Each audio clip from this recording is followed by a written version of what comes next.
Hello' মেৰা দোস্ত, মই আজি এমছ মেডিকেলত আহি আছোঁ। এমছৰ আল্ট্ৰাচাউণ্ডৰ কাৰণে ৰাতি মোটামুটি 2:30 3টা, কোনোবাই গোটেই ৰাতিটো আছে এনেকৈ ৰখি থাকিব লাগে ইয়াতে, নহ'লে আল্ট্ৰাচাউণ্ডটো নহয়। কাৰণ কিয় 20 জনৰ ওপৰত আল্ট্ৰাচাউণ্ড কৰা নহয়। তাৰ কাৰণে কোনোবাই আগতে আহি লয়, ৰাতিটো ৰখি লয়। তাৰপিছত কোনোবাই 2টা 3টাত, বা মই নিজে আহিছোঁ 3টা বজাত ঘৰৰ পৰা স্কুটি লৈ কেনে আহিছোঁ। আহি কেনে ইয়াতে সোমাইছোঁ। সোমোৱাৰ পিছত ইমান তথাপিতো মই 9 নম্বৰত পাইছোঁ। আপোনালোকে চাওক, তেনেহ'লে কিমান জল্দি আহিব লাগে। আৰু মানুহবিলাকে এনেকৈ ৰখি থাকিব লাইন পাতি কেনে।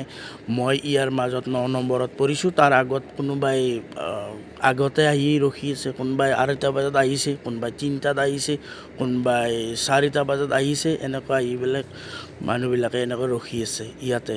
এতিয়া বৰ্তমান গেটটো খোলা নাই। গেটটো খুলিব 6টা বজাত, ৰাতিপুৱা 6টা বজাত এইটো গেট খুলিব। মই ভিতৰৰ খণ্ডটো অলপ জুম কৰি কেনে দেখাবৰ কাৰণে চেষ্টা কৰিছোঁ।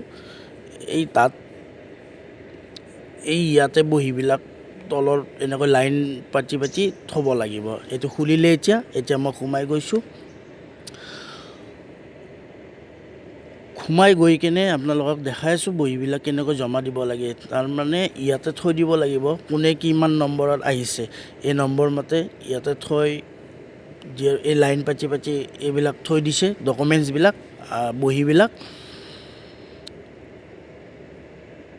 ইয়াৰ পৰা আহিছে এনেকৈ গৈ 1 2 3 4 এনেকৈ গৈ কেনে 20 জন হ'ব।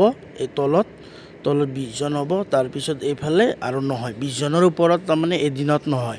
নহ'লে চাওক, তেনেহ'লে কিমান ৰাতিপুৱা আহিব লাগে।